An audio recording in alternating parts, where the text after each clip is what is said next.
વિધાનસભાના નવા ઉપાધ્યક્ષ બન્યા પૂર્ણેશ મોદી। ધ્વનિમત દ્વારા પૂર્ણેશ મોદીની વરણી કરવામાં આવી છે। બજેટ સત્રના પ્રથમ દિવસે જ ઉપાધ્યક્ષ પદની ચૂંટણી યોજાઈ। કોંગ્રેસ દ્વારા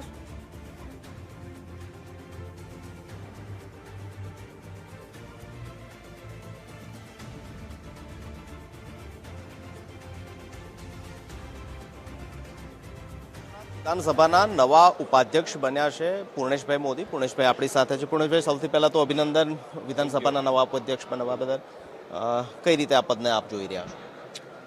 આ એક બંધારણીય પદ છે। ગૃહમાં તમામ સભ્યો, એને કોંગ્રેસ હોય કે અન્ય પાર્ટી હોય કે પક્ષ હોય કે વિપક્ષ હોય, આ બધા અમારા માટે સમાન છે અને ગૃહ સુચારુ રીતે ચાલે, વિકાસના કામો થાય, ગુજરાતના જે લોક કલ્યાણના કામો છે લોકો સુધી પહોંચે, લોકોનો સકારાત્મક અભિગમ હોય, એ આવકારદાયક છે। કોંગ્રેસે એ પણ આક્ષેપો પણ કર્યા અને શૈલેષ પરમારને મેદાને પણ ઉતાર્યા। એમનો એ પ્રકારનો તર્ક હતો કે બંધારણીય રીતે અને પરંપરાગત રીતે ઉપાધ્યક્ષનું પદ જે છે તે કોંગ્રેસને અથવા તો વિપક્ષ પદને મળવું જોઈએ। તે પરંપરાનો ભાજપે કે સત્તા પક્ષે ભંગ કર્યો। પરંપરાની વાત કરીએ તો જૂનાગઢ મહાનગરપાલિકાની ચૂંટણીની અંદર જ્યારે કોંગ્રેસને સત્તામાં લોકોએ બેસાડ્યા ત્યારે તેમણે વિપક્ષનો એક પણ સભ્ય લીધો નથી। આ એક ઐતિહાસિક સત્ય છે। 1972ની અંદર પણ ઉપાધ્યક્ષ પદે જ્યારે વિપક્ષને આપવાની વાત હતી ત્યારે પણ તેઓએ આપ્યો નથી અને રૂલિંગ પાર્ટીમાં જ ઉપાધ્યક્ષે આપ્યા છે। એટલે આવી બધી વાતો અત્યારે તથ્યવિહીન છે। એક વિરોધ કરવા માટે અથવા તો આક્ષેપ કરવા માટેની વાત છે, પણ એ વાતમાં કોઈ તથ્ય નથી। અચ્છા, ઉપાધ્યક્ષ તરીકે હવે વિધાનસભાનું ડેકોરમ જળવાય, વિધાનસભાની કાર્યવાહી સુચારુ રૂપે થાય અથવા તો જે જનતાના હિતના કામો છે તેને પ્રાયોરિટી મળે, તે માટે આપનો કયા પ્રકારનો લક્ષ્ય છે અથવા તો કઈ રીતે ગૃહનું સંચાલન ઉપાધ્યક્ષ તરીકે થશે? 15મી લોકસભામાં સૌથી પહેલું અત્યારે બજેટ સત્ર છે।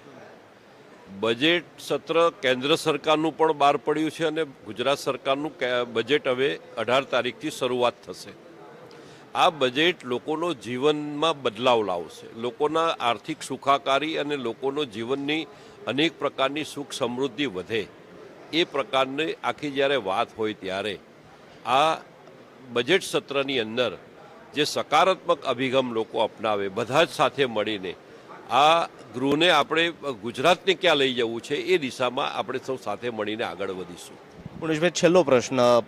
આપે ઉપાધ્યક્ષ તરીકે ફોર્મ ભર્યું ત્યારે એ પ્રકારની ચર્ચાઓ શરૂ થઈ કે લાંબા સમયથી જે વનવાસ આપ ભોગવી રહ્યા હતા તે વનવાસનો અંત આવ્યો અને હવે સક્રિય રીતે કે મેઇનસ્ટ્રીમની અંદર ફરી એકવાર આપ સક્રિય થયા। વનવાસ જેવો કોઈ પ્રશ્ન ભારતીય જનતા પાર્ટીના ઇતિહાસમાં કે કાર્યકર્તાના ઇતિહાસમાં આવતો નથી। 1984થી મને 42 વર્ષ થયા સતત પાર્ટીમાં। જ્યારે જ્યાં આવશ્યકતા હોય ત્યાં મને જવાબદારી મળે છે અને હું એ જવાબદારી નિભાવું છું। જ્યાં પાર્ટીને યોગ્ય લાગે, જે સમયે કે ભાઈ આ કામ એમને અત્યારે સોંપીએ જેના કારણે પાર્ટીનું પણ ઉજળું દેખાય, તો આવી બધી બાબતો પાર્ટી નક્કી કરતી હોય છે। એટલે એવી કોઈ બધી બાબતો, કોઈ વનવાસ કે એવું હોતું નથી, સતત ચાલતી પ્રક્રિયા છે।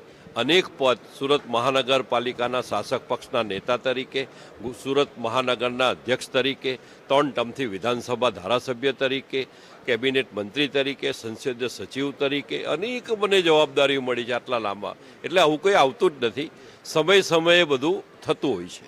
સમય બલવાન છે। વિધાનસભા ઉપાધ્યક્ષ તરીકે હવે પૂર્ણેશ મોદીનો સમય શરૂ થયો છે ને આજે તેઓ સત્તાવાર રીતે આ પદ પર બહુમતીના આધારે ચૂંટાઈ પણ આવ્યા છે। કેમેરામેન લાલા ભરવાડ સાથે નિકુંજ જાની, ગુજરાત ફર્સ્ટ, ગાંધીનગર।